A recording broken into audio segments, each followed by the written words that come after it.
जीवन की सारी समस्या इस एक बात में ही छिपी है कि जब तुम हल कर सकते हो तब तुम हल नहीं करते। जब बात को रोक देना आसान था तब तुम बढ़ाए चले जाते हो, और जब बात सीमा के बाहर निकल जाती तब तुम्हें होश आता है। जब कुछ भी नहीं किया जा सकता तब तुम जागते हो। जब कुछ किया जा सकता था तब तुम आलस्य में पड़े विश्राम करते रहे। तब हजार समस्याएं इकट्ठी होती चली जाती। उन समस्याओं में दबे तुम खंड खंड छितर बितर जाते हो। फिर तुम्हारे जीवन सूत्र का जो संबंध है तुम्हारे भीतर की अंतरात्मा से, जो तुम्हारी कड़ी है, उसका और छोर खो जाता है। तब तो तुम छोटी सी समस्या भी हल करने में असमर्थ हो जाते हो, क्योंकि तुम्हारा मन एक विभ्रम हो जाता है, एक कंफ्यूजन। वहां इतनी समस्याओं का ढेर लगा पड़ा होता है। उन समस्याओं से दबे तुम सारी सामर्थ्य खो देते हो। तुम्हारा आत्मविश्वास भी तिरोहित हो जाता है। जो कुछ भी हल ना कर पाया वो कुछ हल कर सकेगा, ये भरोसा भी टूट जाता है। तुम समझने लगते हो कि अपने से हल होने वाला है ही नहीं। और एक बार ऐसी दीनता आ गई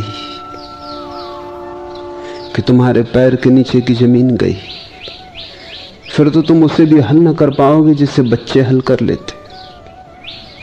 हल करने का भरोसा और श्रद्धा ही नष्ट हो गई। इसलिए लाओ से के सूत्र को बहुत गौर से समझना। ये ठीक तुम्हारे लिए है, इसके विपरीत ही तुम करते रहे हो। पहली दफा मुझे, जबकि लाओ से का कोई पता भी न था, एक अजीब से आदमी से इस सूत्र की समझ मिली थी।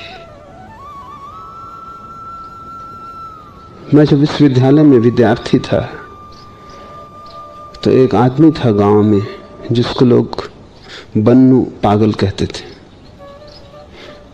मैं उसमें आकर्षित हो गया था, क्योंकि मुझे वो पागल जैसा नहीं मालूम पड़ता था। भिन्न था, पागल जरा भी नहीं था। लोगों से उल्टा था, पागल जरा भी नहीं था। लोगों को भला मैं पागल कह सकता, उस आदमी को पागल कहना मुश्किल था, क्योंकि उस जैसी प्रसन्नता उसे कभी मैंने रोते उदास नहीं देखा। उसकी चाल, उसकी मस्ती सब खबर देती थी कि कहीं भीतर वो आदमी गहरे में जड़ें जमा लिया है। धीरे धीरे वो साधारणतः किसी से बोलता नहीं था। बाद में जब मेरी उससे निकटता बढ़ गई और उसने मुझसे बोलना भी शुरू कर दिया, और जब वो मेरी प्रतीक्षा भी करने लगा, और जब हम दोनों सांझ सुबह घूमने भी जाने लगे, तब मैंने उससे कहा कि लोगों से बोलते क्यों नहीं? तो उसने मुझे कहा, न बोलने में सुविधा है, बोले कि फंसे, बोलने में उपद्रव है। एक दिन सांझ घूमते वक्त वो अचानक रुक के खड़ा हो गया और उसने एक चांटा अपने गाल पे मार लिया। तो मैंने उससे पूछा कि क्या किया है, क्या हुआ? उसने कहा, जब बात रुक सकती हो तभी रोक देना ठीक है। मुझे किसी के प्रति क्रोध आ रहा था। अब मैंने बांके बिहारी लाल जी को ठीक कर दिया। वो अपने को सदा सम्मान से ही पुकारता था, बांके बिहारी लाल जी। लोग उसको बन्नू पागल कहते थे। वो मुस्कुराया, उसने कहा, कहो बांके बिहारी लाल जी। रास्ते पे आ गए, जरा सी रेखा उठी थी क्रोध के भीतर, वहीं उसने चांटा मार के निपटारा कर लिया। उसने कहा, बजाय इसके कि दूसरे चांटा मारे, खुद ही मार लेना बेहतर है, और इसके पहले की बात आगे बढ़ जाए उसे रोक देना उचित है। उसने मुझे कहा था कि आग जब शुरू शुरू में सुलगती, जरा से पानी से बुझ जाती, और हवा का ये नियम है कि छोटे दिए को तो बुझा देता है, बड़ी लपटों को बढ़ाता है। उस पागल ने मुझे ये कहा कि शुरू में मिटा दो तो मिट जाता है, बाद में तो मिटाने से भी लपटें बढ़ती। वो लाओ से ने भी नहीं कहा है इस सूत्र में। तुमने भी देखा होगा, हवा का झोंका आता है, छोटा दिया बुझ जाता है, और घर में आग लगी हो उस वक्त अगर हवा चल जाए तो मारे गए, फिर बुझना मुश्किल है। लपटों को हवा भी बढ़ाती, बढ़े हुए को सब तरफ से बढ़ने की सुविधा मिल जाती। छोटे में मिटा दो तो हवा भी मिटाती। ये जो पागल आदमी था, ये पागल आदमी नहीं था, ये समझबूझ के पागल हो रहा था। इसने पागलपन का एक आवरण अपने चारों तरफ खड़ा कर लिया था। ये बचाव था। पागल समझ के लोग न उसकी तरफ ध्यान देते थे, न उसकी चिंता लेते थे। समाज में रहते हुए वो समाज से बिल्कुल दूर हो गया था। उसने अपने चारों तरफ एक छोटी सी गुफा बना ली थी पागलपन की। वो पागलपन बचाव था। समाज कितना पागल होना चाहिए जहां की बचाव के लिए भी आदमी को पागल होना पड़ता हो। बहुत से फकीर दुनिया में पागलपन को आरोपित कर लिए ताकि लोग उन्हें भूल जाएं, ताकि लोग उन पर ध्यान न दें, ताकि वो क्या कर रहे हैं लोग उनको अकेला छोड़ दें, ताकि वो अपना जो करना चाहें करते रहें, कोई उनकी चिंता ना ले। जब लोग एक दफा मान लेते हैं कि पागल है तो सब क्षमा कर देते। ये लाओ त्से का सूत्र और तुम्हारा ठीक इससे विपरीत होना, इन दोनों को साथ साथ समझने की कोशिश करो। जब कोई समस्या उठती है तब तुम क्या करते हो? पहले तो तुम उस पर ध्यान ही नहीं देते। तुम ऐसा रुख रखते हो कि अपने आप चली जाएगी, कोई खास बड़ी बात नहीं, ऐसी सर्दी जुकाम है, मिट जाएगा। क्या चिकित्सक से पूछना है, क्या उपचार करना है? तुम छोटा करके देखते हो। तुम पहले तो उपेक्षा करते हो, टालते हो। तुम पहले पूरी चेष्टा ये करते हो कि अपने आप ही हल हो जाए। कहीं दुनिया में कोई चीज अपने आप हल हुई है? उलझाओ तुम और अपने आप हल हो जाए, ये होगा कैसे? बनाओ तुम अपने आप हल हो जाए, ये होगा कैसे? समस्या तुम खड़ी कर रहे हो, अपने आप हल ना होगी। लेकिन ये मनुष्य का पहला रवैया है। सोचता है शायद कोई चमत्कार घट जाएगा, कोई घटना बदल जाएगी, संयोग बदल जाएंगे, चीज अपने आप हो जाएगी, क्यों झंझट में पड़ना। आदमी मद्देनजर करना चाहता है, कहीं और देखने लगता है। ये पहली प्रक्रिया है कि तुम अपने मन को कहीं और लगाते हो ताकि समस्या दिखाई ना पड़े। और यहीं खतरा शुरू होता है, क्योंकि जिस समस्या को तुमने देखना बंद किया वो तुम्हारे अचेतन में गिरने लगती, वो तुम्हारे अंधकार कुएं में गिरने लगती, वो तुम्हारी जमीन के भीतर उतर जाती, वो अंडरग्राउंड हो जाती। और एक बार कोई समस्या जमीन के नीचे उतर गई, अंधेरे में उतर गई, तुमने देखा नहीं, नजर न दी, ध्यान न किया, वो बीज की तरह जड़ जमा लेगी। जो समस्या सचेतन में हो उसे हल करना आसान है, क्योंकि वहां तक तुम मालिक हो। एक बार अचेतन में उतर गई फिर हल करना मुश्किल है, क्योंकि फिर तुम मालिक रहे ही नहीं। तुम्हारी मालिकियत मन के ऊपर की सतह पर ही है। अगर मन को हम 10 खंडों में बांटें तो पहले खंड में तुम्हारी मालिकियत थोड़ी बहुत चलती, 9 खंडों में तुम्हारी मालिकियत का कोई 9 खंडों का तुमसे कोई संबंध ही नहीं रहा है। एक बार कोई समस्या अचेतन में, अनकॉन्शियस में चली गई तो बीज जमीन में चला गया। जमीन के ऊपर से झाड़ बोहार देना बड़ा आसान था, जमीन के नीचे बहुत कठिनाई है और खोदने में डर है, क्योंकि खोदोगे 1000 निकल आएंगे। इसलिए कोई अचेतन को खोदता नहीं, छूता नहीं, भय लगता है, क्योंकि एक बीज नहीं दबा है, वहां तुम जन्मों जन्मों से दबाए हुए पड़े हो। अचेतन तुम्हारा कबाड़ खाना है जिसमें तुमने सब कूड़ा करकट भर दिया है। वहां जाने में भय लगता है कि वहां गए और सब चीजें एकदम से टूट पड़ी तो क्या होगा। इसलिए एक बार कोई चीज अचेतन में उतर गई तो तुम जटिलता में पड़ जाओगे। पर मन पहले टालता है। जब मन टालता हो तब तुम जाग जाना, उस क्षण को खोना उचित नहीं। 1000 काम छोड़ के पहले इसे निपटा लेना, बड़े काम छोड़ के इस छोटे को निपटा लेना, क्योंकि जो आज छोटा है कल बड़ा हो जाएगा। अभी हल हो सकता है, कल हल होना मुश्किल हो जाएगा, क्योंकि अकेली नहीं आती समस्या, अपने साथ 1000 समस्याएं लाती है। तुमने सुनी है कहावत, बीमारी अकेली नहीं आती, एक बीमारी अपने साथ 1000 बीमारियां लाती। सबके संगी साथी हैं, समस्याओं की भी संगी साथी हैं। अगर एक समस्या ने जड़ जमा ली तो उसी तरह की 1000 समस्याएं भी तुम्हारे द्वार पर दस्तक देने लगेंगी। हमको भी जगह दो। और जब तुमने एक को जगह दी है तो तुम्हारे भीतर छिद्र हो गया, उसी छिद्र से 1000 समस्याएं भीतर प्रवेश पा जाएंगी। अगर तुमने क्रोध को जगह दी तो तुम हिंसा से कितनी देर तक दूर रह सकोगे? अगर तुमने क्रोध को जगह दी तो तुम काम से कितनी देर दूर रह सकोगे?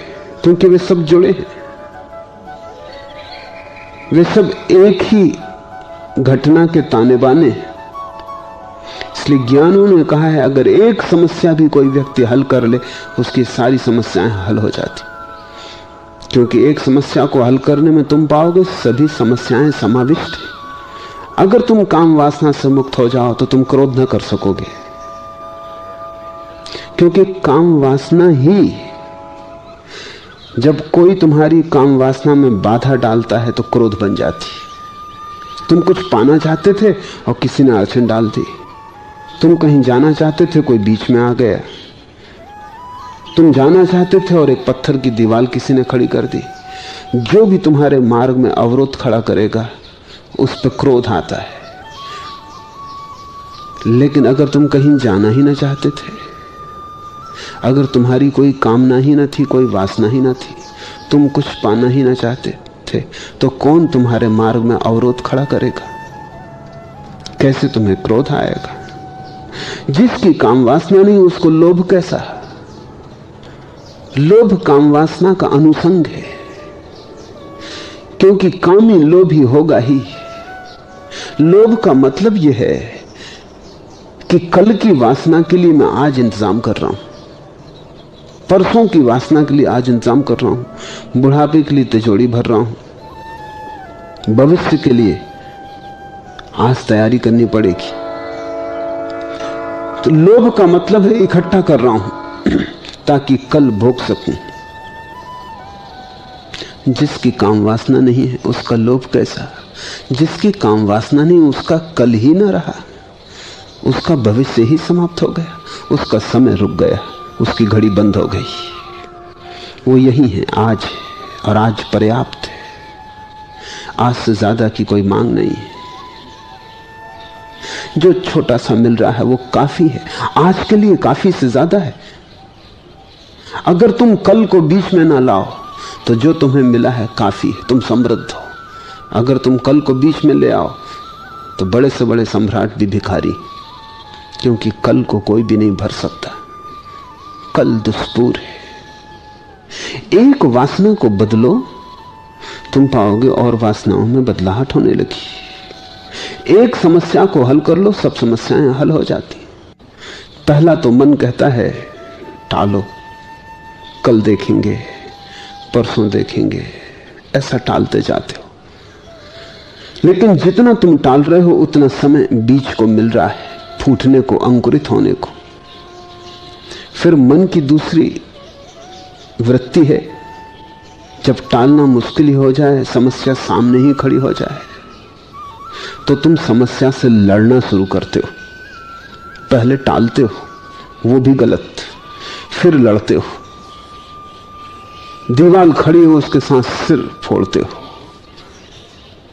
वो भी गलत, क्योंकि समस्या को कोई लड़के हल नहीं कर सकता। तुम लड़े कि समस्या को हल करना असंभव ही हो जाएगा, क्योंकि हल करने के लिए तो शांत चित्त चाहिए। लड़ने वाली वृत्ति तो अशांत है। तो पहले तो क्रोध को पनपने देते हो, फिर जब क्रोध मुश्किल में डाल देता है, सब तरफ जीवन को उलझा देता है, सब तरफ कांटे बो देता है, कहीं भी चलने की जगह नहीं रह जाती, जहां देखो वहां दुश्मनी दिखाई पड़ने लगती है, सारा संसार विरोध में मालूम पड़ता है, जैसे सब तरफ तुम्हारे तरफ कोई षड्यंत्र चल रहा है, सभी लोग तुम्हारी दुश्मनी में खड़े हैं। तब तुम जागते हो, तब तुम दूसरी भूल करते हो कि तुम लड़ने की कोशिश करते हो कि दबा दो क्रोध को, मिटा दो क्रोध को, लेकिन कभी कोई किसी समस्या से लड़के जीता है? समझ लो कि तुम धागे साफ कर रहे थे और धागे उलझ गए, इनसे लड़ोगे? लड़के धागे सुलझ जाएंगे, लड़के तो और उलझ जाएंगे, टूट जाएंगे। एक बार धागे उलझ गए हों तो फिर तो बड़ी ही शांति चाहिए, फिर तो बड़ा मैत्री भाव चाहिए, फिर तो बड़ी सरलता और धीरज से एक एक धागे को निकालोगे तो ही निकल पाएंगे। अगर जरा भी जोर से खींच दिया तो और उलझाव बढ़ जाएगा। धैर्य बिल्कुल नहीं। पहले तुम टालते हो, उसे तुम धैर्य मत समझना। वो धैर्य नहीं है, वो आलस्य है। कहते हो कल कर लेंगे, परसों कर लेंगे, अभी जल्दी क्या है। पहले तुम टालते हो, वो धैर्य नहीं है।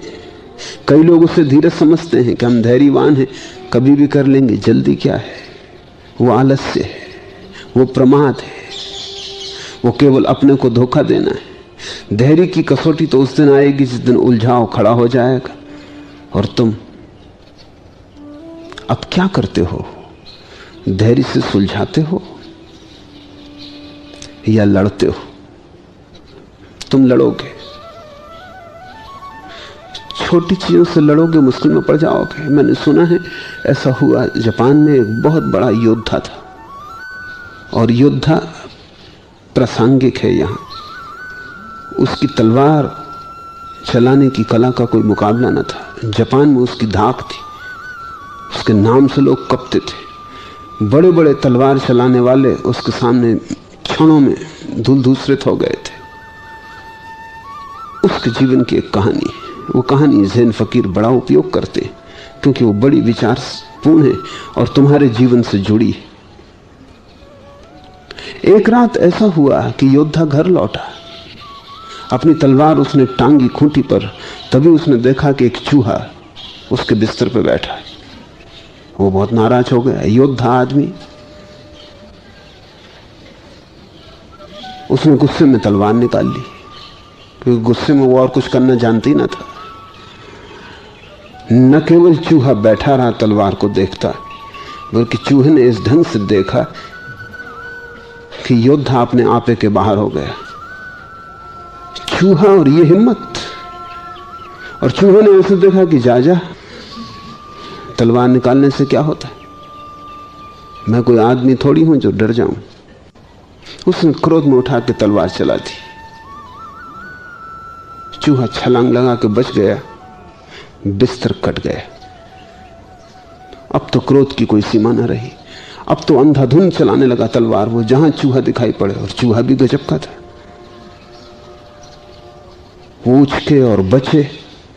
पसीना पसीना हो गया योद्धा और तलवार टूट के टुकड़े टुकड़े हो गई। और चूहा फिर भी बैठा था। वो तो घबरा गया, समझ गया कि कोई चूहा साधारण नहीं, कोई प्रेत, कोई भूत।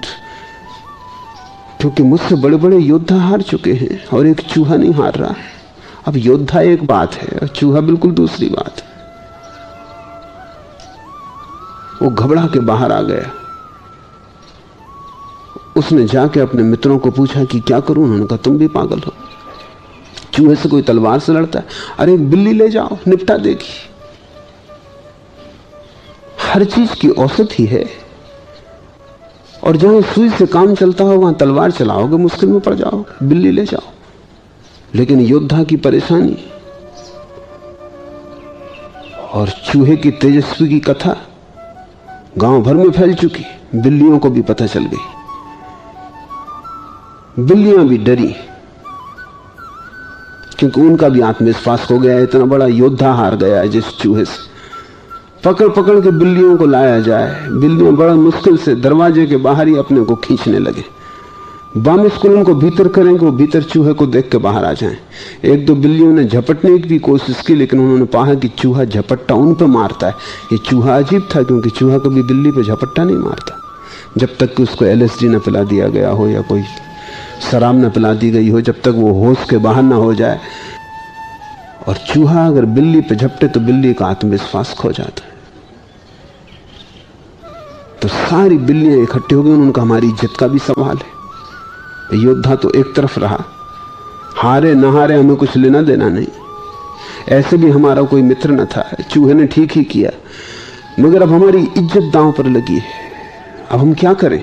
अगर हम हार गए एक दफा और गांव के दूसरे चूहों को पता चल गया तो ये सब प्रतिष्ठा तो प्रतिष्ठा की बात होती है, एक दफा पोल खुल जाए तो बहुत मुश्किल हो जाता। अगर दूसरे चूहे भी हमला करने लगे तो हम तो गए, कहीं के न रहे। इस योद्धा ने तो डुबा दिया। तो उन सबने राजा के महल में एक मास्टर कैट थी, एक बिल्लियों की गुरु, उससे प्रार्थना की अब तुम ही कुछ करो। उसने कहा तुम भी पागल, इसमें करने कैसा, जैसा मैं भी आई। वो बिल्ली आई, वो भीतर गई, उसने चूहे को पकड़ा और बाहर ले आई। बिल्लियों ने पूछा कि तुमने किया क्या? उसने कहा कुछ करने की जरूरत है, मैं बिल्ली हूं, वो चूहा है, बात खत्म। इसमें तुमने करने का सोचा कि तुम मुश्किल में पड़ोगे, क्योंकि करने का मतलब हुआ कि डर समा गया। उसका स्वभाव चूहे का है, मेरा स्वभाव बिल्ली का, बात खत्म। हमारा काम पकड़ना, उसका काम पकड़ा जाना है, ये तो स्वाभाविक है। इसमें कुछ लेना देना नहीं, इसमें कुछ करना नहीं। न इसमें हम जीत रहे हैं, न इसमें वो हार रहा है। इसमें हार जीत कहां? ये उसका स्वभाव है, ये हमारा स्वभाव है, दोनों का स्वभाव मेल खाता है, चूहा पकड़ा जाता है। तुमने स्वभाव के अतिरिक्त कुछ करने की कोशिश की और चूहे से कोई लड़के जीता है, और बिल्ली जिस दिन लड़े समझना कि हार गई। लड़ने की शुरुआत ही हार की शुरुआत है। समस्याओं से लड़ना मत। ज़ैन फकीर कहते हैं समस्याओं के साथ वही व्यवहार करना जो बिल्ली ने चूहे के साथ किया। चेतना का स्वभाव पर्याप्त है, होश काफी है। होश के मुंह में समस्या वैसे ही चली आती जैसे बिल्ली के मुंह में चूहा चला आता है। इसमें कुछ करना नहीं पड़ता, लेकिन तुम योद्धा बन के तलवार लेके खड़े हो जाते हो। दो कौड़ी की समस्या है, सुई भी जरूरत न थी, तुम तलवार से लड़ने लगते हो, हारोगे। ध्यान रखना, मरीज हो सर्दी जुकाम का और कैंसर का इलाज करोगे तो मारोगे। सर्दी जुकाम तो एक तरफ रहेगा, मरीज मरेगा। सम्यक विधि का इतना ही अर्थ है, क्या मौजू है, क्या स्वाभाविक है। लड़ने का सवाल क्या है? किससे लड़ रहे हो तुम? तुम्हारे भीतर जब कोई समस्या है, उससे लड़ने का मतलब ही यह है कि तुमने आत्मविश्वास खो दिया। अन्यथा तुम्हारा होश, जागृति, तुम्हारा ध्यान काफी है। तुम्हारे ध्यान की रोशनी पड़ेगी, समस्या विसर्जित हो जाएगी। तो पहली तो भूल करते हो कि टालते हो, फिर दूसरी भूल करते हो कि अधैर्य पूर्वक लड़ते हो। अब तुम्हें हंसी आएगी, तुम कहोगे योद्धा पागल था, लेकिन तुम अपनी तरफ सोचो, कहानी को अपने जीवन में जरा खोजने की कोशिश करो। मेरे पास कोई आता है, वो कहता है कि पान खाना नहीं छूटता, 20 साल से लड़ रहे हैं। अब ये चूहा से कोई बड़ी बात हुई पान खाना? चूहा फिर भी बड़ा है। कोई कहता है सिगरेट नहीं छूटती। तुम बात क्या कर रहे हो? तुम्हारे भीतर आत्मा है या नहीं? तुम किस भांति की बिल्ली हो कि चूहे को देख के भाग रहे हो और विचार कर रहे हो कि क्या करें क्या ना करें। सिगरेट पीने जैसी बात, और 20 साल हो गए और तुमसे छूटते नहीं, और तुम कई बार छोड़ चुके हो, फिर हार गए, फिर शुरू कर दी। तुम हो कौन? कुछ भी नहीं हो मालूम होता है। तुम्हारे पास ध्यान की कोई भी ऊर्जा नहीं है, तुम्हारे पास आत्मविश्वास नहीं है। अन्यथा सिगरेट पीने से लड़ना पड़े। ऐसा हुआ कि आज से कोई 40 साल पहले पूर्वी ध्रुव पर मनुष्य पहली दफा पहुंचा था, और जो यात्री पूर्व ध्रुव पर होकर लौट के आए थे, उन्होंने जब अपनी कहानी कही तो अखबारों में, सारे जगत के अखबारों में बड़ी सुर्खियों से छपी। और उनकी कहानी बड़ी करुणा की भी थी, क्योंकि उनका भोजन चुक गया और उन्हें मछलियां मार के या भालू मार के किसी तरह अपना जीवन चलाना पड़ा। पर सबसे बड़ी हैरानी की बात यह थी कि जो यात्री दल का प्रधान था, उसने कहा हमें भोजन के चुकने से उतनी तकलीफ ना हुई, लोग भूखे रहने को राजी थे, लोग पानी पी के रह लेते थे, लेकिन सिगरेट चुक गई तो हम बड़ी मुश्किल में पड़ गए। लोग जहाज की रस्सियां काट काट के पीने लगे और उनको लाख समझाया कि रस्सियां अगर कट गई तो हम पहुंचेंगे कैसे वापस। इन्हीं रस्सियों पर सारा पाल टिका है, लेकिन कोई सुनने को राजी नहीं। पहुंचने की उतनी फिक्र नहीं, मर जाए यहीं इसकी भी चिंता नहीं, लेकिन लोग कहते कि जब तलफ लगती तो हम रुक नहीं सकते।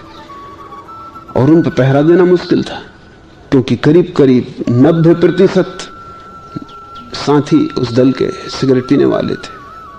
उन पर पहरा कौन दे? रात को रस्सियां कट जाएं। कप्तान इसलिए परेशान था कि अगर ये चला और लोग रस्सियां ही पी गए तो हमारे पहुंचने का कोई उपाय नहीं।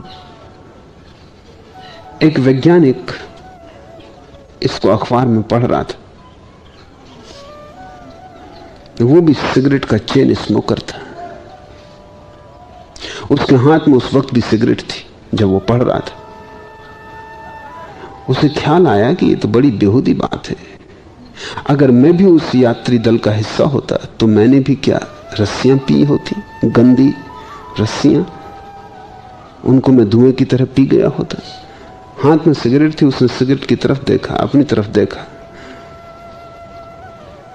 सिगरेट उसने एस्ट्रे में रख दी, वैसी की वैसी अध जली, और उसने कहा अब मैं उस दिन की प्रतीक्षा करूंगा जब मुझे इसे फिर उठाना पड़े। उस दिन मैं समझूंगा कि मुझ में कोई आत्मा नहीं है। सिगरेट बड़ी है, आत्मा छोटी, बीड़ी बड़ी है, ब्रह्म छोटा।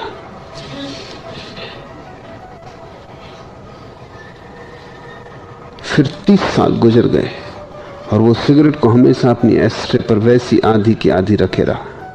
उस क्षण की प्रतीक्षा में जब उसे फिर सिगरेट उठानी पड़े, वो क्षण नहीं आया। बस इतना ही चाहिए, आत्मभाव चाहिए, जरा सा होश। जिन समस्याओं से तुम लड़ रहे हो वो तुम्हारी छायाएं हैं, उनसे लड़ोगे तो हारोगे, क्योंकि लड़ने में तुमने नासमझी दिखला दी। तुम लड़े इसका मतलब यह है कि तुम्हें यह पता ही नहीं कि तुम अपनी छाया से लड़ रहे हो। आदत तुम्हारी है, समस्या तुम्हारी है, तुम इतने नीचे उतर रहे हो कि उससे लड़ने जाओगे। समस्याएं बोध से मिटती हैं, संघर्ष से नहीं, कसम खाने से नहीं, व्रत लेने से नहीं। व्रत तो कमजोर लेते हैं, कसमें कमजोर खाते हैं, क्योंकि कसम का मतलब ही यह है कि तुम अपने को बांध रहे हो ताकि भविष्य में तुम्हें भरोसा नहीं है अपना, तो तुम कह रहे हो कि मैं ब्रह्मचर्य की कसम लेता हूं। तुम्हें भरोसा नहीं भविष्य का, कसम लेते हो समाज के सामने ताकि लोग भी ध्यान रखें। कसम लेते हो दूसरों के सामने ताकि दूसरे के सामने प्रतिबद्ध हो जाने के कारण अहंकार का सवाल अड़ जाए। फिर तुम्हारा अहंकार ही रोकेगा कि इतने लोगों के सामने कसम ली, अब तोड़ें कैसे। तुम अहंकार के माध्यम से अपनी आदतों को बदलना चाहते हो, और अहंकार तो सबसे बुरी और बड़ी से बड़ी खतरनाक आदत है। सिगरेट पीते हुए शायद तुम मोक्ष में चले भी जाओ,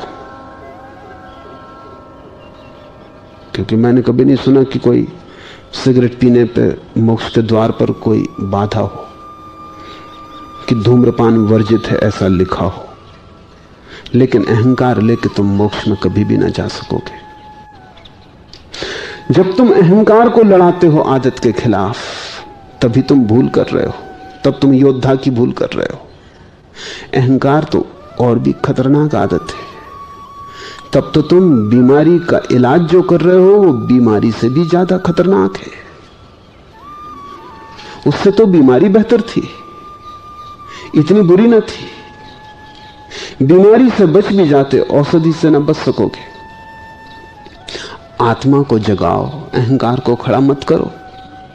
समस्याओं को हल करना हो तो कसमें खा के नहीं, बोध को जगा के। कसमें खाना भी लड़ने की ही तरकीब है। लड़के कभी कोई नहीं जीता, ज्ञान के लोग जीते हैं। और जो ज्ञान से ही हो जाता हो उसके लिए लड़ने की, जद्दोजहद की, व्यर्थ के संघर्ष की क्यों आयोजना करते हो? तो पहली तो भूल होती है टालने की, फिर दूसरी भूल होती है लड़ने की। लड़ने का परिणाम इतना ही हो सकता है कि अगर तुम बहुत जिद्दी हो तो जो आदत तुम्हारे ऊपर थी उसे तुम अचेतन में दबा दो।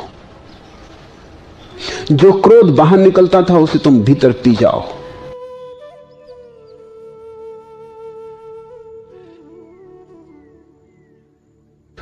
क्रोध बाहर निकल जाता तो तुम्हारा संयंत्र मुक्त हो जाता, उससे हल्के हो जाते। भीतर ले जाके तो जहर इकट्ठा होता जाए।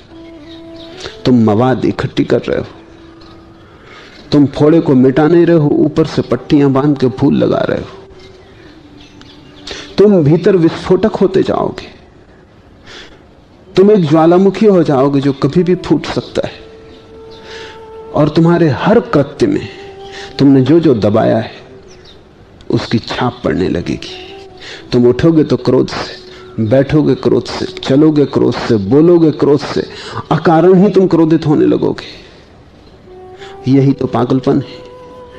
कोई ऐसा काम करना जो अकारण था, जिसकी कोई जरूरत ही न थी, जिसके लिए बाहर कोई भी कारण मौजूद न थे, ऐसा कोई काम करना ही तो पागलपन है। होश और पागलपन में फर्क क्या है? होश और पागलपन में फर्क यह है कि तुम्हें किसी ने पुकारा तो तुम बोले। अगर पुकारने वाला है तब तो होश, और पुकारने वाला है ही नहीं, पुकार तुमने ही सुनी तो पागलपन।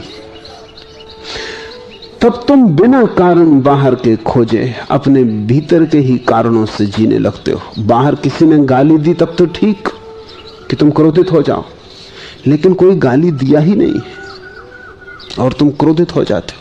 जैसे तुम प्रतीक्षा कर रहे थे कि कोई गाली दे, तो तुम व्याख्या कर लेते हो कि जरूर गाली दी गई है। गाली ना भी दी गई हो तो तुम समझ लेते हो कि भाव भंगिमा से पता चलती थी कि गाली वो आदमी देना चाहता था, कि वो छिपा रहा था, कि वो धोखा दे रहा था, लेकिन गाली वो देना चाहता था। कि उसके होठों में लिखी थी, कि उसकी आंख कह रही थी कि वो आदमी ही ऐसा, हम उसे जानते हैं, उसके देने की जरूरत ही नहीं, बिना दिए हम पहचानते हैं कि वो गाली देने ही आया था। तुम व्याख्या करने लगोगे। भीतर के क्रोध को निकालने के लिए कोई न कोई उपाय खोजने पड़ेंगे, और जितना तुम दबाओगे उतने तुम रुग्ण होते जाओगे। जितने तुम रुग्ण होगे उतने ही जीवन के इस महा उत्सव में तुम्हारा सम्मिलित होना असंभव हो जाएगा। और तुम्हारे अधिक साधु यही कर रहे हैं, वो दबा रहे हैं और दबा के सोचते हैं परमात्मा से मिल सकेंगे। और जिसने जितने रोग दबा लिए उतना ही परमात्मा से दूर हो जाता है।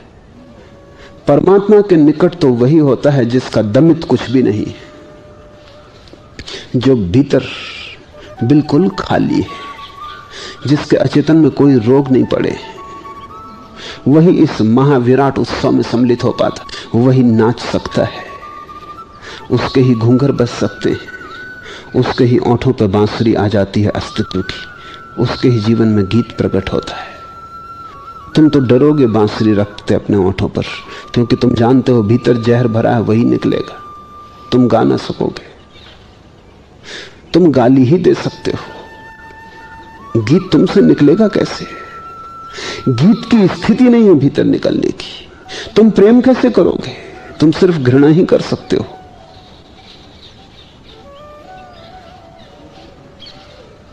तुम वही कर सकते हो जो तुम्हारे भीतर दबा है। तो तुम्हारा साधु परमात्मा से दूर होता जाता है। जितना दूर होता है उतना वो सोचता है और जोर से दमन करना है। तब वो अपने भीतर एक नरक को बना लेता है। मैं साधुओं को जानता हूं, उन्हें निकट से जान के ही मुझे यह ख्याल आया कि दुनिया को नए सन्यासी की जरूरत है। पुराना सन्यास सड़ चुका है, उसको महारोग लग गया दमन का, और पुराना सन्यासी आनंद मग्न नहीं है। भला वो मुस्कुराता भी हो तो भी उसकी मुस्कुराहट झूठी, क्योंकि एकांत में जब वो मुझे मिला है तो उसने अपना दुख रोया है। सभा में जब उसे मैंने देखा है तो वो मुस्कुराता बैठा है। एकांत में वो दुखी है, और एकांत में वो अस्त व्यस्त है, अराजक है, और एकांत में वो समझ नहीं पाता कि क्या हो रहा है। और एकांत में उसकी वही पीड़ाएं हैं जो तुम्हारी और तुमसे 1000 गुनी, क्योंकि तुमने दबाया नहीं, उसने दबाया है। वो तुमसे बड़ा ग्रस्त है, तुमसे ज्यादा स्त्रियों की आकांक्षा है, तुमसे ज्यादा धन की लोलुपता है, तुमसे ज्यादा उसकी पकड़ है भोग पर, लेकिन उसने दबाया है, वो उसे प्रकट नहीं होने देता। तुमने प्रकट किया है, तुम थोड़े हल्के हो, तुम उतने भारी नहीं। तुम शायद परमात्मा के पास पहुंच भी जाओ, तुम्हारा स्वामी, तुम्हारा गुरु मुश्किल है। इसलिए मुझे लगा है कि बिल्कुल नए सन्यासी के अवतरण की जरूरत है, जो जीवन को दमन के मार्ग से नहीं वरन होश के मार्ग से रूपांतरित करे। ये जो सूत्र हैं अब तुम समझने की कोशिश करो, ये होश के सूत्र हैं, क्योंकि बड़ा होश चाहिए, तभी तुम जीवन की समस्याओं के पैदा होने के पहले उनका निवारण कर पाओगे। जो शांत पड़ा है उसे नियंत्रण में रखना आसान है, जो अभी प्रकट नहीं हुआ है उसका निवारण आसान है। निवारण तुम कर ही तब पाओगे जब तुम उसको देखने लगो जो होने वाला है, अभी हुआ भी नहीं है, नहीं तो निवारण न कर पाओगे। जो होने वाला है, जो अभी अस्तित्व में आया नहीं है, भीतर को तुम समझने की कोशिश करो। तुम अगर भीतर का थोड़ा अध्ययन करो तो चीजें बड़ी साफ होने लगे। थोड़ा स्वाध्याय जरूरी, क्योंकि जो भी मैं कह रहा हूं वो कोई सिद्धांत नहीं है, वो तुम्हारे स्वाध्याय के लिए सूचनाएं हैं। तुम भीतर देखने की कोशिश करो किस तरह घटना घटती है, एक विचार कैसे निर्मित होता है। खाली बैठ जाओ, देखो कि विचार कैसे निर्मित होता है, कहां से आता है। तो पहले तुम पाओगे कि विचार नहीं होता, भाव होता है, सिर्फ भाव। भाव बड़ा धूमिल होता है, साफ नहीं। कोई चीज जैसे होने वाली है, कोई अंकुर फूटने वाला है, लेकिन साफ नहीं कहां है, कहां से फूट रहा है, क्या हो रहा है। अभी हृदय में है, अभी फीलिंग भाव के तल पर है।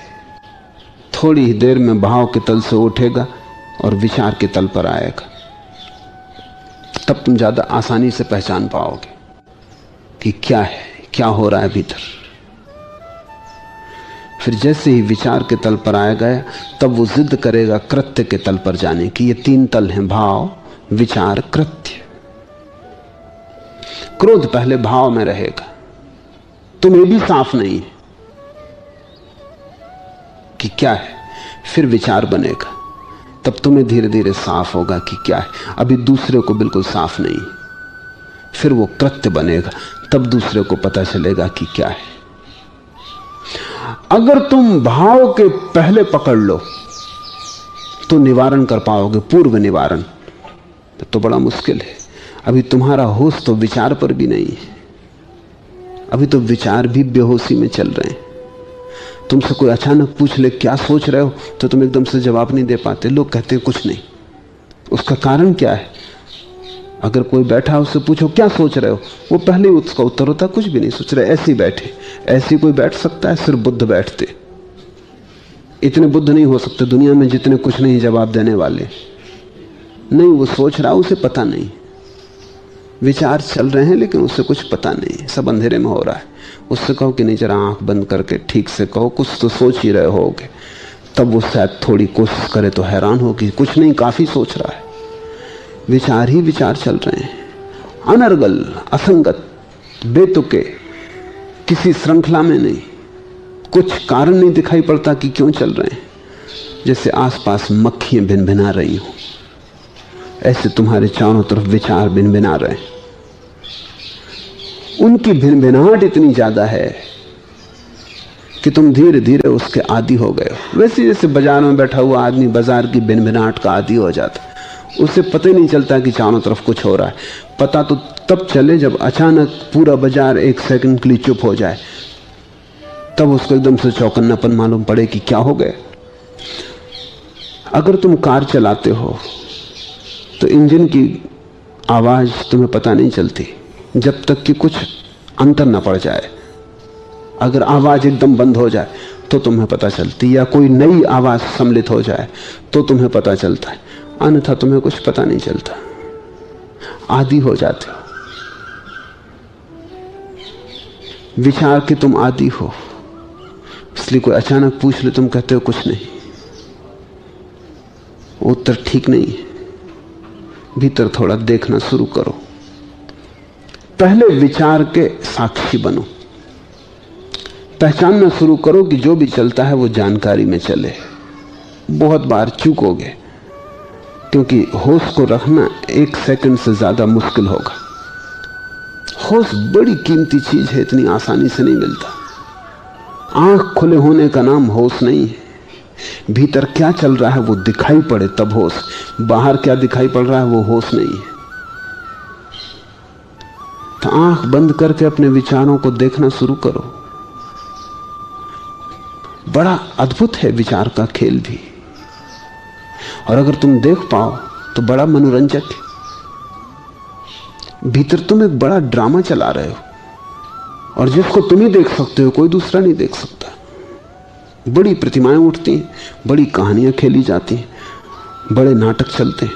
तुम जरा देखने का अभ्यास बनाओ और लड़ो मत, नहीं तो देख ना पाओगे। तुम ऐसे ही देखो जैसे फिल्म देखते हो, फिल्म गृह में बैठकर।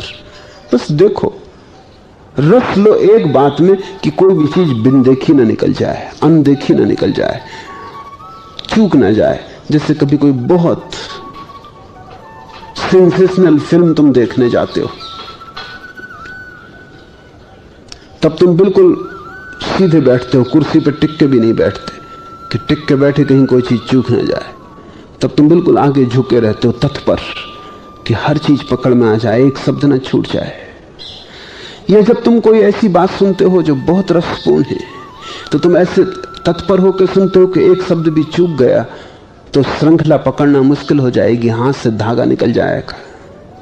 ऐसी ही तत्परता से भीतर के विचारों को देखो, और ये बड़ा ही उपादेय है। इससे बड़े लाभ की कोई घटना जगत में नहीं है। कुछ और देख के तुम इतनी कीमती चीज न पा सकोगे जो विचार देख के पा सकोगे, क्योंकि विचार देखने से तुम्हारा होश प्रगाढ़ होगा, तुम्हारा साक्षी भाव सघन होगा, तुम्हारा ध्यान ठहरेगा। तुम एक प्रज्ञा की ज्योति भीतर बन जाओगे जिसमें सब दिखाई पड़ेगा। रोशनी धीरे धीरे बढ़ेगी और एक एक विचार पारदर्शी हो जाएगा। जब विचार पारदर्शी होने लगे और तुम हर विचार को देखने लगो, तब तुम्हें धीरे धीरे विचार के नीचे छिपे हुए भावों की झलक मिलनी शुरू होगी। हर विचार के नीचे भाव छिपा है, जैसे हर वृक्ष के नीचे जड़ें छिपी, वो भूमि के नीचे। जब तुम विचार को ठीक पहचान लोगे तो तुमको भाव मालूम पड़ेगा कि वो पीछे भाव छिपा है, और जब भाव दिखाई पड़ने लगेगा तब तुम बड़े गहरे लोक में प्रविष्ट हुए। अब तुम्हारी प्रज्ञा निश्चित ही अकंप होने लगी, उसका कंपन मिटने लगा, स्थिर होने लगी। जिस दिन तुम विचार को भी देखने के बाद भाव को भी देख लोगे, भाव का अर्थ है सिर्फ फीलिंग की दशा। कोई विचार नहीं बना है, सिर्फ एहसास हो रहा है। अभी क्रोध नहीं आया, सिर्फ एक बेचैनी है जो प्रकट नहीं है, जो तुम्हें कुछ करने के लिए उकसा रही है, लेकिन अभी साफ नहीं है कहां जाना है। अभी काम का विचार नहीं उठा है, लेकिन काम वासना शरीर में बह रही है, शरीर को धक्के दे रही कि विचार को बनाओ। वो विचार के तल पे आना चाहती। ऐसे ही जैसे पानी में बबूला उठता है, तो देखो तुम, बबूला नीचे से उठता है, छिपा था, पानी के नीचे पड़ी मिट्टी में पड़ा था, वहां से उठता है। धीरे धीरे धीरे धीरे जैसे जैसे ऊपर आता है बड़ा होने लगता है, क्योंकि पानी का दबाव कम होने लगता है। दबाव कम होता है, बबूला बड़ा होता है। फिर आ जाता है बिल्कुल सतह पर। जब बिल्कुल सतह पे आने लगता है तब तुम्हें दिखाई पड़ता है, और जब बिल्कुल सतह पे आके बबूला बैठ जाता है तब तुम्हें ठीक से दिखाई पड़ता है। ये जो बिल्कुल सतह पे आ जाना है, ये कृत्य है, एक्ट। मध्य में होना विचार है। वह पानी में जमीन की परत के नीचे छिपा होना भाव है। और जिस दिन तुम भाव को देख लोगे उस दिन एक अनूठी घटना घटती है। तुम अपने संबंध में भविष्य दृष्टा हो जाओगे, क्योंकि भाव के आने के पहले तुम्हारे भीतर बीज आता है। वो बीज सदा बाहर से आता है, क्योंकि पानी के नीचे बबूला छिपा था, उसके पहले हवा आनी चाहिए जमीन में, अन्यथा कहां से बबूला छिपेगा। तो भाव को जागने के बाद तुम फिर देख सकते हो कि कौन सा भाव आने वाला है। वो सबसे सूक्ष्म दशा है मन की, अति सूक्ष्म, जहां तुम भविष्य दृष्टा हो जाते हो, जहां तुम अपने बाबत भविष्यवाणी कर सकते हो कभी ये होने वाला है कि आज सांझ में क्रोध करूंगा, कि क्रोध का भाव दोपहर होते होते घना होगा, बीज पड़ गया है। और जिस दिन तुम इतने सूक्ष्मदर्शी हो जाते हो कि तुम भविष्य को देख लो कि कल क्या होने वाला है, उसी दिन लाओ से का सूत्र तुम्हारे काम का होगा। निवारण हो सकता है भाव बनने के पहले, क्योंकि भाव है जड़, और भाव के जो पूर्व है, जिसके लिए हमारे पास कोई शब्द नहीं, क्योंकि कोई उतना सूक्ष्म दर्शन नहीं करता, या जो करते हैं वो कभी इतने अकेले होते हैं करने वाले कि किसी को बताने का उपाय नहीं, दूसरा उनको समझता भी नहीं। जो प्री फीलिंग स्टेट है, भाव पूर्व दशा है, वो बीज है, और वो बीज सदा बाहर से आता है। विचार बाहर से आते हैं, भाव बाहर से आते हैं, बीज बाहर से आता है, सब बाहर से आता है, और उस बाहर से आए में तुम ग्रसित हो जाते हो। जिस दिन तुम ये सब देख लोगे और तुम्हारा दृष्टा परिपूर्ण हो जाएगा, उस दिन निवारण, उस दिन तुम आने के पहले ही द्वार बंद कर दोगे। उस दिन तुम्हारे जीवन में कोई उत्पात न रह जाएगा। जो शांत पड़ा है उसे नियंत्रण में रखना आसान है, जो अभी प्रकट नहीं हुआ है उसका निवारण आसान है। That which lies still is easy to hold. That which is not yet manifest is easy to forestall. Yet not manifest, जो अभी तक प्रकट नहीं हुआ उसे बदल देना बिल्कुल हाथ की बात है। इस संबंध में तुम्हें मैं कुछ कहूं, कोई समानांतर दृष्टांत जिसे तुम्हें समझ में आ जाए। रूस में क्रिलियन ने एक नए किस्म की फोटोग्राफी विकसित की है, और वो है बीमारी को अप्रगट अवस्था में पकड़ने के लिए। एक आदमी आज से 6 महीने बाद कैंसर का मरीज होगा, तो कोई भी चिकित्सक अभी नहीं पकड़ सकता, क्योंकि शरीर में अभी कहीं भी कोई छाप नहीं पड़ी। मनोवैज्ञानिक भी नहीं पकड़ सकता, क्योंकि अभी मन में भी कोई छाप नहीं पड़ी। क्रिलियन पकड़ लेता है। उसने इतनी सूक्ष्म फोटोग्राफिक प्लेटें तैयार की हैं, इतनी संवेदनशील, कि वो शरीर और मन से भी जो गहरा है, जिसको आध्यात्मिक लोग आरा कहते रहे हैं, शरीर का आभा मंडल, शरीर का इलेक्ट्रिक फील्ड, उसमें पकड़ता है वो। जैसे अगर ये मेरे हाथ की उंगली 6 महीने बाद बीमार होने वाली है, तो इस उंगली के आसपास विद्युत का एक क्षेत्र है जो अभी बीमार हो गया। पहले विद्युत के क्षेत्र में बीमारी प्रवेश करती, फिर उस क्षेत्र के माध्यम से वो मन में आती, फिर मन के माध्यम से वो शरीर तक आती। भाव, विचार, कृत्य, विद्युत क्षेत्र, मन, शरीर। 6 महीने पूर्व क्रिलियन पकड़ लेता है और वो कहता है अभी इलाज कर लिया जाए तो ये बीमारी कभी ना आएगी। और अभी इलाज बिल्कुल आसान है, तो अभी कुछ नहीं करना है, अभी इस व्यक्ति के विद्युत क्षेत्र को ठीक करना है, जो कि कई साधनों से किया जाता रहा है। चीन में अकुपंचर के द्वारा किया जाता रहा है। किर्लियान की फोटोग्राफी ने 5000 साल पुराने अकुपंचर को बड़ी महिमा दे दी। लोग समझते थे ये तो सिर्फ पूर्वी लोगों की कल्पना है। अकुपंचर बड़ा वैज्ञानिक सिद्ध हुआ और 5000 साल पुराना है। और अकुपंचर का जन्म तभी हुआ जब ताओ की विचारधारा गहन हो रही थी। वो ताओ का ही अंग है। अकुपंचर ताओ का अंग है, जैसे भारत में आयुर्वेद योग का अंग है। ताओ की जो साधना पद्धति है उसी साधना पद्धति का हिस्सा है अकुपंचर। लाओ त्से के ये वचन ही उसका आधार है कि पूर्व निवारण कर लो। इस विचार का ही नियोजन शरीर की बीमारी के लिए है कि बीमारी जब आ जाए तब लड़ना बहुत मुश्किल, और जब शरीर तक आ जाए तो हटाना बहुत कठिन और असाध्य। लेकिन अगर प्राथमिक चरण में ही मुक्त कर ली जाए बीमारी, तो अकुपंचर क्या करता है?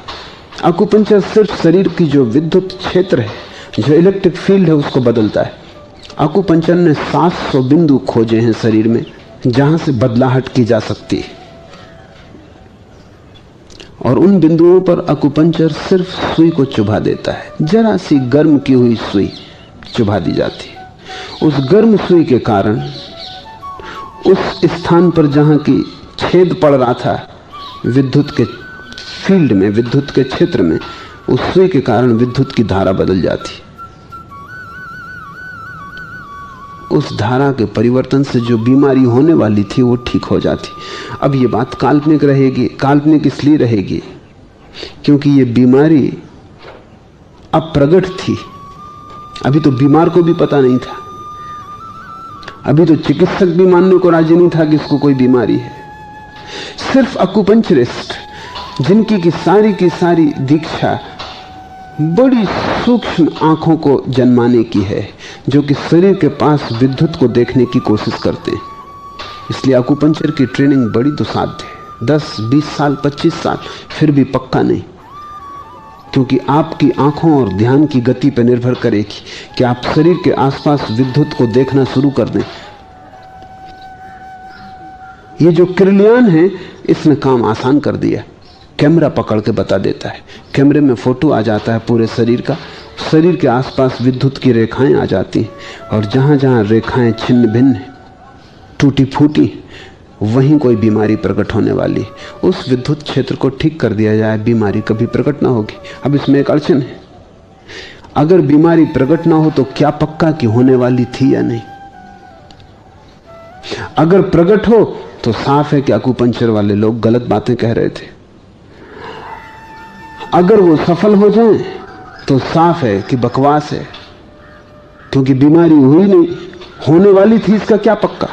लेकिन किर्लियान की फोटोग्राफी से बड़ी चीजें साफ हो गई। अब तो प्लेट को वैसे ही देखा जा सकता है जैसे कि एक्सरे की प्लेट को चिकित्सक देखता है। जैसे एक्सरे की प्लेट हर बड़े अस्पताल में जरूरी हो गई, आने वाले 10 वर्षों में किर्लियान के यंत्र हर अस्पताल में जरूरी हो जाएंगे। तब उचित यह होगा कि बजाय बीमार पड़ने के पहले ही आप चले जाएं, हर महीने चेकअप करवा लें कि कहीं कोई गड़बड़ की शुरुआत तो नहीं है, और उसको वहीं ठीक किया जा सकता बड़ी आसानी से, क्योंकि मूल में चीजें बड़ी छोटी होती हैं। गंगोत्री बड़ी छोटी है, गौमुख से गिरती, जरा सा झरना है, बूंद बूंद पानी रिसता है, वहां कोई भी बदलाहट करनी हो आसान है।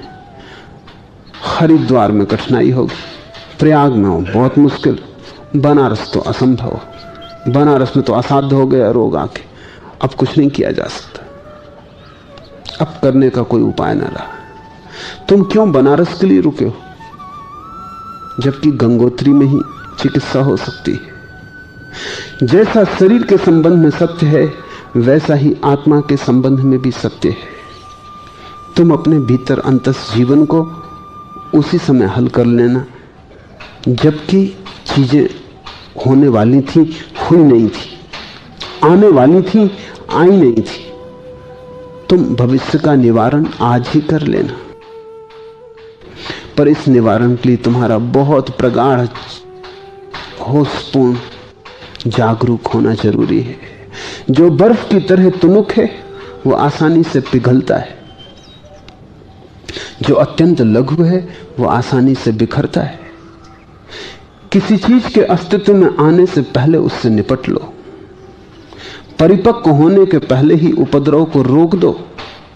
जिसका तना भरा पूरा है वह वृक्ष नन्हे से अंकुर से शुरू होता है। 9 मंजिल वाला छज्जा मुट्ठी भर मिट्टी से शुरू होता है। 1000 कोसों वाली यात्रा यात्री के पैर से शुरू होती। बहुत चल लेने के बाद बदलना मुश्किल हो जाता है। चलने के पहले बहुत सोच के चलना, ताकि पहले कदम पर ही चीजें ठीक रखी जा सके। मकान बनाने के पहले ही ठीक से सोच लेना, ताकि नींव ठीक से भरी जा सके। वहां रह गई भूल सदा पीछा करेगी, लौट के सुधारना बहुत कठिन हो जाता है। कुछ चीजें तो लौट के सुधारी ही नहीं जा सकती, और तुम्हारे जीवन की यही विपदा है कि तुम हजार यात्राएं चल लिए हो, पहले कदम पर बेहोशी में चले।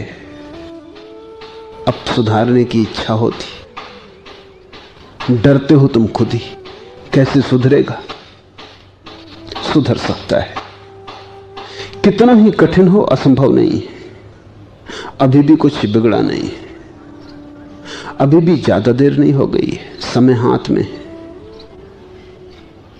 और अभी भी अगर जाग जाओ तो कुछ भी खोया नहीं है। जब जाग गए तभी भोर, जब जाग गए तभी सुबह। लेकिन अब एक एक सूत्र को ठीक ठीक से समझ के कदम रखना है। आज से एक बात का ख्याल रखो, टालो मत। जो समस्या आए उसे निपटाने की कोशिश करो, मत कहो कल निपटा लेंगे। अगर पत्नी पे क्रोध आया है तो बैठ के उससे अभी बात कर लो। अभी गंगोत्री में, अभी चीजें बड़ी सरल हैं। अभी क्रोध में दंश नहीं है, जहर नहीं है। अभी क्रोध सिर्फ एक भाव दशा है। उससे कह दो कि मैं क्रोधित अनुभव कर रहा हूं, कारण बता दो, बीच बातचीत कर लो। अभी तुम इतने क्रोधित नहीं हो, बातचीत हो सकती। क्रोध में कहीं बातचीत होती है फिर तो झगड़ा ही होता है, फिर तो विवाद हो सकता है, चर्चा तो नहीं हो सकती। अभी क्रोध की पहली झलक आई है, पहला धुआं उठा है, अभी बैठ जाओ। 1000 जरूरी काम हो छोड़ दो, इससे ज्यादा जरूरी कुछ भी नहीं है। बैठ के बात कर लो, मत कहो कि सांझ को कर लेंगे, कि कल कर लेंगे, और कौन जानता है आई हवा है चली जाए, बिना किए निकल जाए। बिना किए कुछ भी नहीं निकलता, सब अटका रह जाता है। अगर तुम गंगोत्री में पकड़ने में कुशल हो जाओ, तुम पाओगे चीजें इतनी सरल हो गई, इतनी हल्की हो गई कि समस्या बनती नहीं।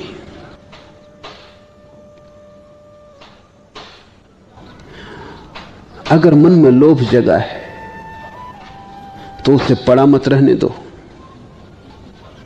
आंख बंद करके बैठ जाओ, अपने लोभ को पूरा उठा के देख लो। जो धीरे धीरे अपने आप उठेगा उसे तुम खुद ही खींच के निकाल लो बाहर, अब प्रगट से प्रगट में ले आओ। जो वृक्ष वर्षों में बड़ा होगा, तुम जादू का काम कर सकते हो। तुमने जादूगर देखे? आम की गुठली को छिपा देते हैं टोकरी के नीचे, जंतर मंतर पढ़ते हैं, टोकरी उठाते हैं, पौधा हो गया। फिर टोकरी रख दी, फिर जंतर मंत्र पढ़ा, फिर थोड़ा डमरू बजाया, फिर टोकरी उठाई, झाड़ बड़ा हो रहा है। फिर टोकरी ढांकी, फिर जंतर मंत्र पढ़ा, फिर डमरू बजाया, फिर उठाया, झाड़ में फल लग गए। फिर टोकरी रखी, फिर जादू किया, टोकरी उठाई, फल पक गए, फल तोड़ के वो तुम्हें दे देते। ये तो सब हाथ की सफाई है, लेकिन तुम अपने भीतर ये बिल्कुल कर सकते हो। ये जंतर मंतर करो। लोभ उठता हो, टालो मत, बैठ जाओ, अंधेरा कर लो कमरा, दरवाजे द्वार बंद कर दो, टोकरी में ढक जाओ, फेंको जंतर मंतर, कहो कि बड़ा हो, और भीतर कोई दिक्कत नहीं है। कहो कि बड़ा हो जाता।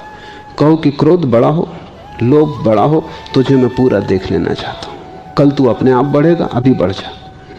क्या क्या चाहता है? महल चाहता है, साम्राज्य चाहता है, क्या चाहता है? अभी बोल दे सब, अभी खोल दे सब। कल के लिए क्या रुकना? क्रोध को पूरा उठा लो।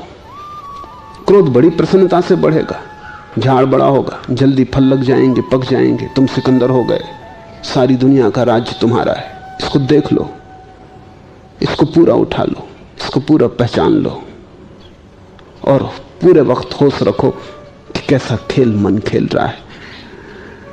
जो असफलता सिकंदर को जीवन के बाद में दिखाई पड़ी, वो तुम्हें घड़ी भर में दिखाई पड़ जाएगी कि पा भी लिया दुनिया का राज्य तो क्या होगा, मिल गई सारी संपदा, क्या होगा, क्या करोगे? खाओगे संपदा को, पियोगे संपदा को, और इसे पाने में पूरा जीवन नष्ट हो जाएगा। सिकंदर को मरते वक्त लगा कि मेरे हाथ खाली हैं। तुम घड़ी भर ध्यान करके लोभ को पूरा बढ़ा लो, फल तक पहुंचा दो, सिकंदर हो जाओ, जीत लो सारी दुनिया। न कोई हत्या करनी पड़ती, न कोई हिंसा करनी पड़ती, न कहीं जाना पड़ता, सिर्फ जादू का एक खेल करना है। जो सिकंदर को आखिरी वक्त जीवन गंवा के लगा कि मेरे हाथ खाली हैं, वो तुम्हें इस छोटे से खेल में ही लग जाएगा कि हाथ खाली, हाथ खाली हैं, ये दौड़ व्यर्थ है। और ये दौड़ व्यर्थ हो जाए तो तुमने आने वाले को रोक दिया, तुमने होने वाले को बदल दिया। कुछ भी हो भीतर की समस्या, देर मत करो, बीज मत बनाओ, समय मत दो, बढ़ने का मौका मत दो, अभी बढ़ा लो, देख लो। इसी को आत्मनिरीक्षण कहते हैं। और आत्मनिरीक्षण करने में तुम्हारी दोहरी क्षमता बढ़ेगी। एक तरफ लोभ की व्यर्थता सिद्ध हो जाएगी, निरीक्षण करते करते तुम्हारा होश भी सिद्ध होगा। ये दोहरे फायदे होंगे। हर समस्या को तुम सीढ़ी बना सकते हो अगर देर ना करो, तो हर समस्या तुम्हें जीवन में परिपक्वता लाने का साधन बन सकती है। समस्या है ही इसीलिए कि तुम उसे सुलझाओ, क्योंकि सुलझाने से तुम बढ़ोगे, प्रौढ़ होगे, सुलझाने से तुम मजबूत होगे। समस्या को टालो मत, पलायन मत करो। एक बात, पिछली समस्याओं को जिनको टाल दिया है, पलायन करते रहे हो, उनसे लड़ो मत। उनको भी मन में फैलने का मौका दो। तुम बैठ जाओ नदी के किनारे और बहने दो तुम्हारी समस्याओं की धार को। तुम साक्षी उपेक्षा से भरे उदासीन देखते रहो, न इस तरफ न उस तरफ, न पक्ष में न विपक्ष में। काम वासना की धारा बहती, बहने दो। तुम किनारे पे बैठे हो, कुछ लेना देना नहीं है। न तुम पक्ष में हो न तुम विपक्ष में हो, न तुम संसारी हो और न तुम साधु हो। यही मेरे सन्यास का अर्थ है कि न तुम संसारी हो और न तुम साधु हो, न तुम भोगी हो न तुम त्यागी हो, तुम दोनों पक्ष में नहीं हो। कबीर कहते हैं, पखा पखी के पेखने सब जगत भुलाना। पक्ष विपक्ष के उपद्रव में सारा जगत भूला है। तुम न पक्ष न विपक्ष, तुम बैठ गए, तुम देख रहे हो। तुम कहो कि आओ, जो है बनने दो रूप, घबराओ मत। मन अगर सुंदर स्त्रियों को भोगने लगे, भोगने दो। तुम इतना ही ख्याल रखो कि तुम पार बैठे देख रहे हो। तुम कुछ भी मत करो। कृत्य किया कि भूल हुई कि तुमने तलवार उठा ली, कि तुमने कहा मैं ब्रह्मचर्य का व्रत लिए बैठा हूं, ये क्या हो रहा है। कृत्य किया कि भूल हुई, लड़े की चूके, लड़े की हार की बुनियाद रखी। तुम तलवार मत उठाना, तुम बस दोनों हाथ बांध के बैठ जाना। इसलिए तो बुद्ध महावीर सब दोनों हाथ बांधे बैठे, नहीं तो भूल से हाथ उठ जाए। तुम दोनों हाथ बांध के बैठ जाना। शरीर को हिलाना डुलाना नहीं, भीतर कृत्य को हिलाना डुलाना नहीं। और जो भी मन चाहता हो वो उसे करने देना, भोगने देना स्वर्ग की अप्सराओं को। कुछ हर्जा नहीं है, भोग लेने दो। कुछ बिगड़ भी नहीं रहा, नाटक है, हो लेने दो। तुम्हारा क्या लेना देना है? शरीर में छिपे वासना के कण है, मन में छिपी वासना की आकांक्षा है। शरीर और मन का खेल है। शरीर की मंच, मन के अभिनेता हैं। तुम तो केवल साक्षी हो, तुम तो केवल दर्शक हो। तुम्हें उठ के मंच पे जाने की जरूरत नहीं, तुम्हें सम्मिलित होने की कोई जरूरत नहीं। तुम तो बैठे रहो, थोड़ी देर में खेल बंद होगा, तुम अपने घर चले जाओ। ये तुम्हारा घर नहीं है, न तुम अभिनेता हो और न तुम मंच हो। शरीर मंच है। शरीर में छिपी हुई बायोलॉजी की भूख है, जो काम बनती है, क्रोध बनती है, लोभ बनती है। फिर मन इस सारी शरीर में छिपी हुई भूख को रूप देता है, विचार देता है, रंग देता है, ढंग देता है, कहानी को लिखता है। स्क्रिप्ट मन की है, मन अभिनेता देता है। तुम नाहक ही बीच में आ जाते हो। तुम बीच में मत आओ, तुम दूरी कायम रखो और देखते रहो, और तब तुम बड़े प्रसन्न होगे। मन में जैसा नाटक चलता है, ऐसा नाटक कहीं भी नहीं चलता। मनोरम है, मनोरंजक और मुफ्त है। कहीं जाना नहीं, किसी टिकट घर के सामने कतार लगा के खड़े होना नहीं। जब आंख बंद की तब खेल चल ही रहा है। और तुम जितने शांत होकर बैठोगे, खेल उतना रंगीन हो जाएगा। पहले हो सकता है शुरू में नाटक ब्लैक एंड व्हाइट में हो, पुराने किस्म की फिल्म चले। जल्दी ही मल्टी कलर, अनेक रंग, बहुविध रंग प्रकट होंगे अगर तुम बैठे रहो। पहले सांसारिक खेल चलेगा। अगर तुम बैठे रहे, जल्दी ही सांसारिक खेल गिर जाएंगे और जिनको आध्यात्मिक खेल कहते हैं वो चलने शुरू होंगे। कुंडलनी जग रही, प्रकाश दिखाई पड़ रहा है, राम खड़े हैं धनुष लिए, कृष्ण बांसुरी बजा रहे हैं, जीसस सूली पे लटके। ये आध्यात्मिक नाटक है। ये भी नाटक ही है। इनका भी सारा का सारा खेल मन का ही है, और इनकी मंच भी शरीर है। तुम इनको भी देखते रहो। जैसे संसार बीत गया, ऐसे ये खेल भी बीत जाएगा। तुम देखते ही रहो। तुम दर्शक से ज्यादा इंच भर कुछ और मत बनना। बड़ा कठिन है। कई बार एकदम दिल हो जाएगा, अरे कूद पड़ो बीच में। कई बार तुम पाओगे कि भूल ही गए और कूद पड़े। जैसे ही पाओ कि कूद पड़े, फिर वापस अपनी कुर्सी पे लौट आना और बैठ जाना। कई बार ये भूल होगी, पुरानी आदत है। इसमें भी कुछ परेशान होने की जरूरत नहीं। जब भूल गए अब क्या करना। जब याद आ गई, वापस लौट के फिर बैठ के देखने लगे। पहले संसार गुजरेगा, फिर अध्यात्म गुजरेगा। संसार से तो बच जाना बहुत आसान है, अध्यात्म से बचना बहुत कठिन है, क्योंकि वो और भी मनोरंजक है, बहुरंग है। उसके रंग संसार में दिखाई ही नहीं पड़ते। तुमने नीला रंग देखा है, लेकिन वो कुछ भी नहीं है। जिस दिन तुम्हारे भीतर नील तारा दिखाई पड़ेगा, जब तुम अपने ही तीसरे नेत्र में देखोगे कि नील तारा प्रकट हो, वो नीलिमा अलौकिक है।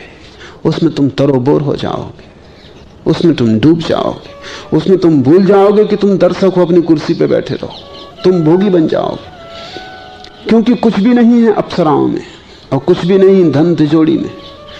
जब भीतर के सूक्ष्म रंग प्रकट होते हैं, और वो उसी के सामने प्रकट होते हैं जो संसार को बिता दे। संसार में जो उलझ गया, उसके सामने वो प्रकट होने का मौका ही नहीं आता। जिसने सांसारिक चित्रों को बीत जाने दिया, उसके सामने आध्यात्मिक चित्र आने शुरू होते। वो अच्छा लक्षण है।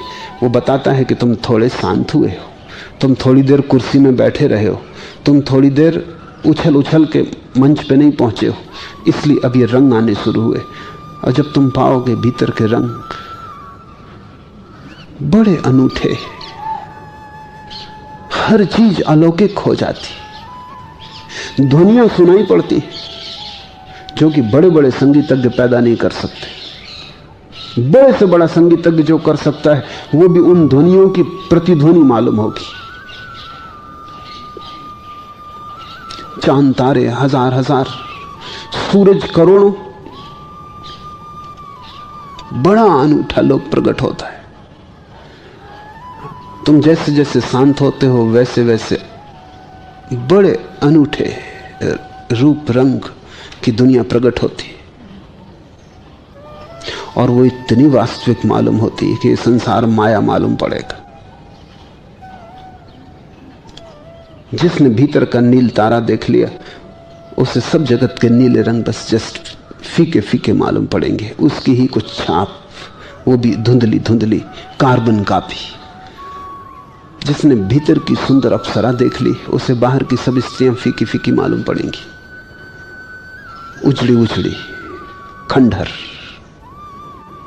जिसने भीतर के धन की झलक पाली सब तिजोरियां खाली मालूम पड़ेंगी, लेकिन ध्यान रखना कि वो भी अभी बाहर है, सब दृश्य बाहर है, भीतर तो केवल दृष्टा है। तो इनको भी गुजर जाने देना। बहुत से संसार में उलझे हैं, बहुत से अध्यात्म में उलझ जाते हैं। मेरे पास वो अध्यात्म में उलझे वाले लोग आते हैं तो वो मुझसे चाहते हैं मैं उनकी गवाही दूं। मेरी बड़ी मुश्किल है, अगर मैं उनको कहूं कि हाँ बड़ा गजब का काम हो रहा है तो वो उसमें उलझते हैं, और अगर उनको कहूं कि इसकी फिक्र ना करो तो वो उदास होते हैं। वो कहते हैं कि मैं सहायता नहीं दे रहा, उल्टा उनको उदास कर रहा हूं, हम बड़ी आशा से आए थे। अगर मैं उनको कहूं कि ये नील तारे, ये सूरज हजार हजार, ये सब भी कल्पनाएं हैं, ये तुम्हारे कृष्ण बंसी बजाते हुए, ये भी तुम्हारे मन का खेल है, ये तुम्हारे बुद्ध महावीर, ये तुम ही बना रहे हो, ये आखिरी मन का बुलावा है। तो उनको पीड़ा होती कि उनके कृष्ण को मैं कह रहा हूं कि मन की कल्पना है, और वो बड़ी मुश्किल से पा सके हैं इसको, और मैं उनसे ये भी छीने ले रहा हूं। तो या तो वो भाग ही खड़े होते हैं, फिर दोबारा लौट के नहीं आते। ऐसे आदमी के पास क्या जाना। वो तो उन आदमियों की तलाश करते हैं जो कहते हैं गजब हो गया, तुम तो सिद्ध पुरुष हो गए, तुमने तो पा लिया। यही तो असली रहस्य, यही तो अध्यात्म है। नहीं, ना तो ये असली रहस्य और ना असली अध्यात्म है, ये भी मन का ही खेल है। मन जब देखता है कि तुम संसार में नहीं उलझाए जा रहे तो मन नई लालच फेंकता है। मन कहता पुराना लोभ गया, कोई फिक्र नहीं।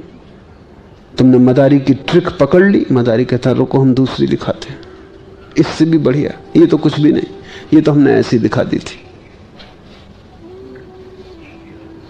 मन मदारी है और मन आखिरी तक दिखाएगा, और होश को तुम्हें संभाले जाना है। एक ऐसी घड़ी आती है कि तुम नहीं थकते होश से और मन दिखाने से थक जाता है। बस उसी घड़ी क्रांति घटित होती। फिर मन का मदारी अपनी टोकरी, अपना सामान और अपने जमूरे को लेकर कहता चल बेटा। वो चल पड़ा, वो तुम्हें छोड़ गया, नाटक बंद हुआ, मंच खो गई, तुम अकेले रह गए अपनी कुर्सी पर। उसी को महावीर ने सिद्ध शिला कहा है, कुछ भी ना बचा, अकेले बैठे रह गए। वही बैठक सिद्धि है। अब कुछ दिखाई नहीं पड़ता, अब बस देखने वाला है। अब कोई ऑब्जेक्ट ना रहा, सिर्फ सब्जेक्टिविटी है। अब सिर्फ आत्मा बची, अनुभव ना बचा। इसलिए तो कबीर कहते हैं सुन्न मरे अजपा मरे अनहदहु मर जाए। शून्य भी मर जाता है, क्योंकि शून्य भी अनुभव है। अगर तुम कहते हो कि मुझे शून्य का अनुभव हो रहा है, यह भी मन का ही नाटक है। अनुभव मात्र मन का है। Experience as such is of the mind. जब सब अनुभव चला जाता है, शून्य मरे अजपा मरे अनहद हो मर जाए, कुछ भी नहीं बचता, वही वास्तविक शून्य है जहां कोई अनुभव नहीं बचता। वही वास्तविक शून्य है जहां तुम ये भी नहीं कह सकते कि मुझे शून्य का अनुभव हो रहा है। कुछ बचा ही नहीं, अनुभव किसका? सिर्फ अनुभोक्ता रह गया अपनी परम महिमा में, अपनी परम ऊर्जा में प्रतिष्ठित।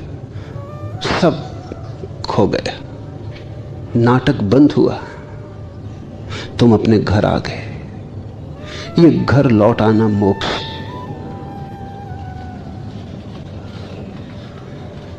इसलिए लाओ से कहता है, किसी चीज के अस्तित्व में आने से पहले उससे निपट लो।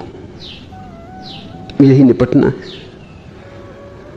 मन में सब सूक्ष्म बीज छिपे हैं, तुम उनसे निपट लो, उनको प्रकट हो जाने दो। मन में कृत्य मत बनाओ उन्हें। कृत्य बनते ही कर्म का जाल शुरू होता है। मन में प्रकट होने दो, तुम उन्हें देखो और साक्षी बन जाओ।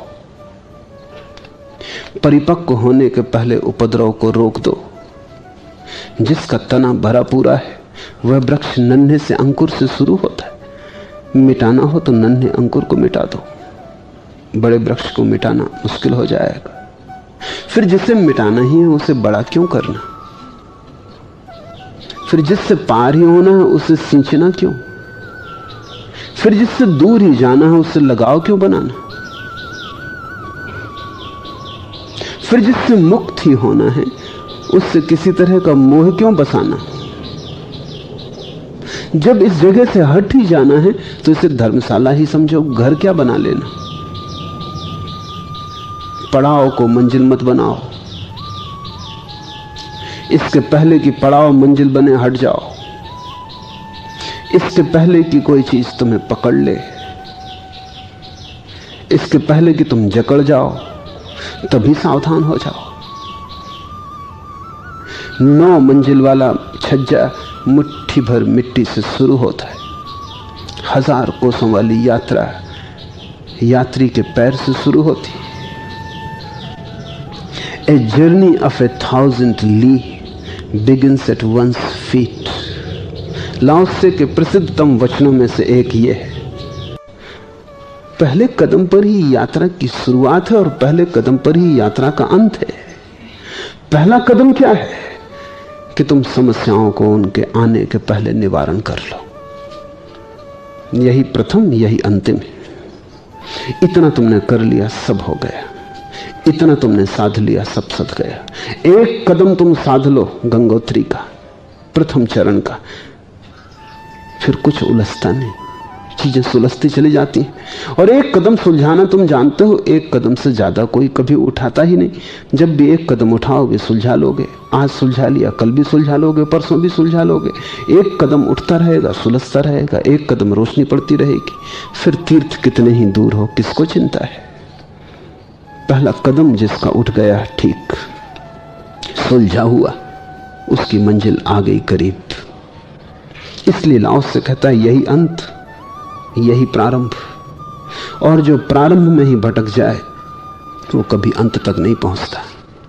वो एक ऐसी नदी की तरह है जो मरुस्थल में खो जाती, जो सागर तक नहीं पहुंच पाती। तुम्हें अगर सागर तक पहुंचना हो तो नजर सागर पर मत रखो, नजर एक कदम पे रखो। एक कदम काफी है, उसको सुलझाया हुआ उठा लो। बस इस क्षण सुलझे रहो।